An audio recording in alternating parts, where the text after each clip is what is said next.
महाराष्ट्र की मुंबई इलाका एक छोटा से दहसर इलाका लगता है और दहसर इलाका में एक बहुत ही छोटा से परिवार रहता है। परिवार में 4 लोग रहते हैं, जो हस्बैंड वाइफ और उनके 2 बच्चे रहते हैं। ऐसे तो ये परिवार वाले रहने के जैसे कि गोंडा के रहने वाले हैं, लेकिन आकर मुंबई में शिफ्ट हो जाते हैं क्योंकि मुंबई में उनका जो बिजनेस है वो और अच्छे से काम सेटलमेंट हो जाता है। ऐसे में वो अपनी फैमिली को बुलाकर और मुंबई में रहने लगते हैं।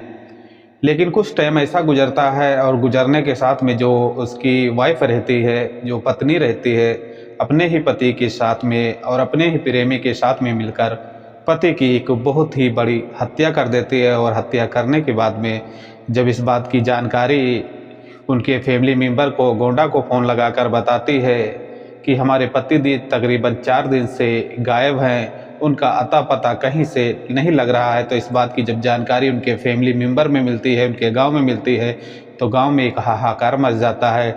घर में एक काफ़ी गम आ जाता है। लोग रोते हैं, गिड़गिड़ाने लगते हैं कि बेटा हमारा कहाँ गया। भाई जो रहते हैं वो अपने भाई की तलाश करने लगते हैं। तो दोस्तों, आज की जो कहानी हम सुनाने जा रहे हैं, ये कहानी बहुत ही गमगीन है और इस कहानी को अगर आप सुनोगे तो आपके पैरों से ज़मीन निकल जाएगी। चलते हैं दोस्तों, आज की कहानी हम समझने की कोशिश करते हैं। दोस्तों, ये कहानी जो स्टार्ट होती है सन 2021 मई से।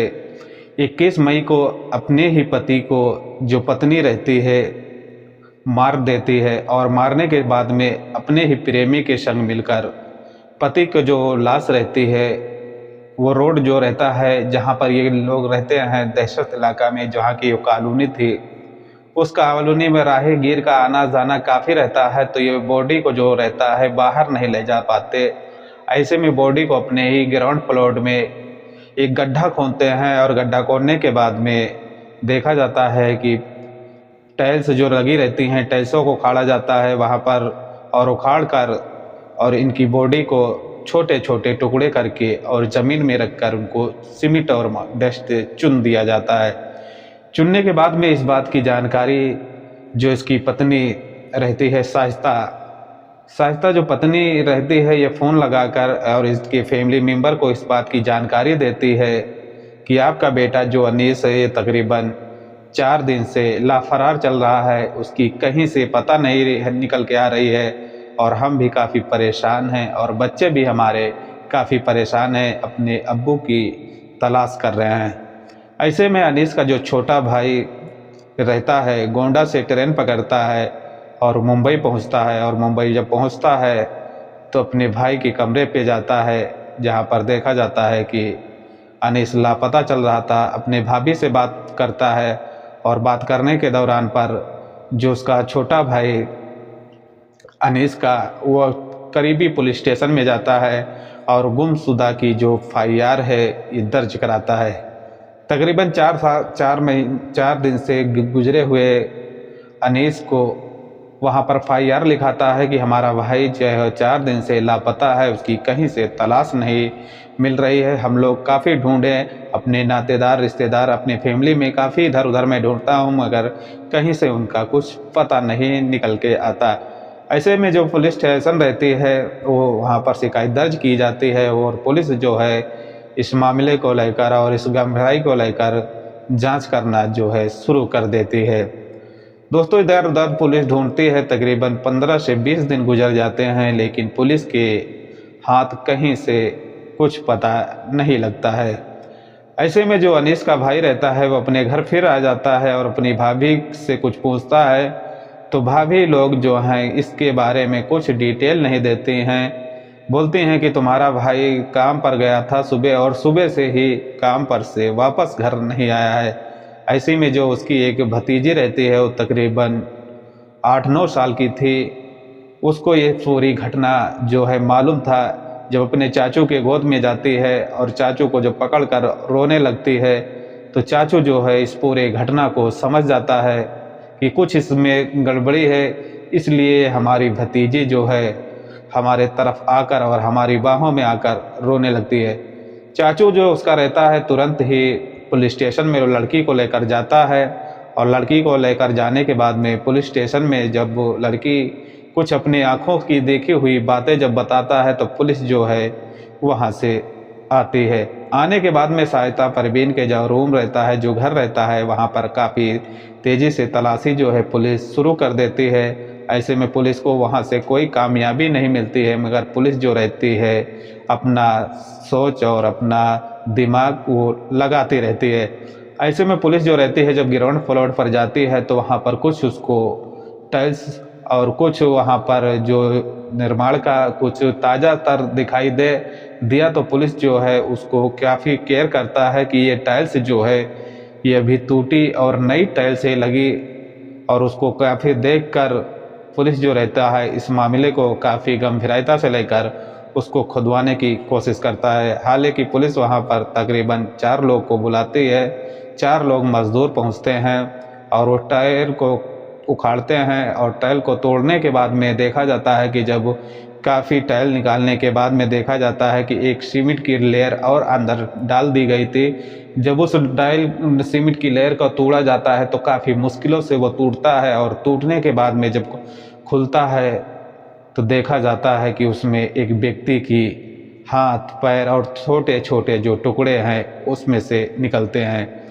दोस्तों, वो टुकड़े जो इंसान के निकल रहे थे वो और कोई नहीं था, वही अनीस था, जो इस घटने को अंजाम देकर और उसके साथ ये घटना घटकर और उसको टाइल से में और सीमेंट से दबा दिया गया था। ऐसे में पुलिस जो रहती है शाइस्ता परवीन से, जो शाइस्ता रहती है, शाइस्ता बानो, उनसे काफ़ी सख्ती से पूछती है कि इस घटने को अंजाम देने वाला कौन है। तो ऐसे में शाइस्ता जो रहते हैं इस बात को इधर उधर घुमाती हैं, लेकिन पुलिस की जो नज़र रहती है और पुलिस का जो दिमाग रहता है वो काफ़ी तेज़ रहता है। ऐसे में पुलिस जो है शाइस्ता से काफ़ी तरीके से पूछती है, लेकिन शाइस्ता जो है इस बात को इग्नोर करती है, बात सही नहीं बताती है। ऐसे में पुलिस जो रहता है इस बात को लेकर शाइस्ता को गिरफ्तार कर लेता है, और गिरफ्तार करने के बाद में शाइस्ता से फिर से पुलिस पूछती है कि तुम्हारे साथ में कौन था जो इस घटने को अंजाम दिया है। ऐसे में शाइस्ता जो रहती हैं इस घटने को बताने से इनकार करती हैं, लेकिन पड़ोस वाले से कुछ जानकारी जो पुलिस वाले जुटाते हैं, और जुटाने के बाद में उनको एक जानकारी मिलती है कि अनिल शर्मा के नाम से एक व्यक्ति रहता है जो ये शाइस्ता के घर बराबर आता था, और शाइस्ता के साथ इसका अवैध संबंध भी था।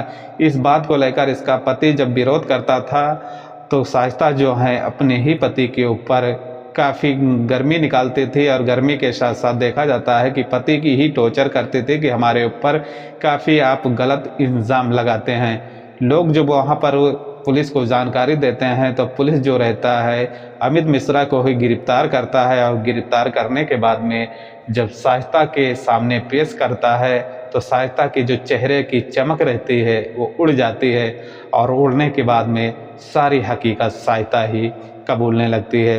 हालांकि दोस्तों देखा जाता है कि जो उसका प्रेमी रहता है अमित शर्मा, वो तकरीबन इससे 3 महीने के बाद में इससे दोस्ती होती है, और दोस्ती इतना ही आगे बढ़ जाता है कि दोस्ती प्यार में ही बदल जाती है।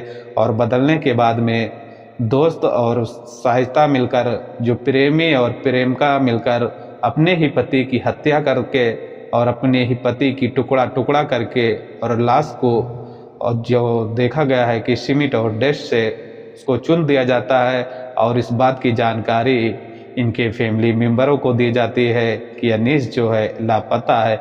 ऐसे में दोस्तों कहा जाता है कि पुलिस जो है इस घटने को लेकर गंभीरता से इन दोनों के ऊपर काफ़ी बड़ी कानूनी कार्रवाई की है, और इन दोनों को देखा जाता है कि अब जेल भेज दिया गया है और इनके ऊपर बड़ी सख्त कानूनी कार्रवाई की जाएगी। तो दोस्तों ये पूरी घटनाक्रम सुनाने का हमारा एक ही उद्देश्य रहता है कि आपको परेशान नहीं करना है, बस आपको जागरूक और संकेत और सचेत करना है। क्योंकि देखा जाता है कि दुनिया से पिता तो दुनिया से चला जाता है, और माँ जो रहती हैं वो पुलिस के कस्टडी में चली गई हैं, और जो 2 बच्चे हैं उनको कौन देखेगा। ऐसे में बताया जाता है कि अब उनके जो चाचा और चाचू हैं वही इन दोनों बच्चों को संभालेंगे, क्योंकि माँ बाप का साया बच्चों के ऊपर से उड़ गया। जो बच्चे अभी नाबालिग हैं, जो अभी उनको कुछ दुनिया के बारे में मालूम नहीं है, उनके साथ में ऐसा कुछ हो जाता है कि बालिग होने से पहले ही उनके सर से माँ बाप का साया चला जाता है। तो दोस्तों, ये घटनाक्रम सुनाने का हमारा एक ही उद्देश्य रहता है कि आप लोग को जागरूक और संकेत करना रहता है। अगर कहानी में कुछ समझ आया होगा तो वीडियो को लाइक और शेयर ज़रूर करना, और ऐसी घटनाओं से आपको सावधान रहना है। अपना ख्याल और अपना सुरक्षा अपना खुद अपने स्वयं करें। ऐसी लोगों से आपको सावधान रहें, क्योंकि ऐसी क्राइम जो हैं घटनाएं महिलाओं का काफ़ी तेज़ी से बढ़ रहा है। आए दिन कई न कई घटनाएं जो हैं सामने आ रही हैं। जैसे कि आप देखा जा रहा है कि अभी जो आपने देखे होंगे कि इंदौर में राजा रघुवंशी जो रहता है और उसकी पत्नी जो सोनम रहती है, अपने पति को हनीमून पर टूर पर लेकर जाती है, लेकिन देखा जाता है कि अपने ही पति की हत्या कराकर फरार हो जाती है, वहां से भाग कर आती है और गाजीपुर में वो सरेंडर कर देती है। ऐसी में देखा जाता है कि दोस्तों, किसी के ऊपर अब भरोसा नहीं है, क्योंकि देखा जाता है कि अत्याचार जो है काफ़ी बढ़ चुका है।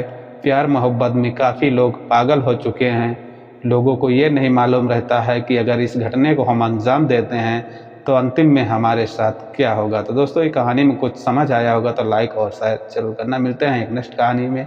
अपना और अपनी फैमिली का ख्याल रखना। जय हिंद, जय भारत।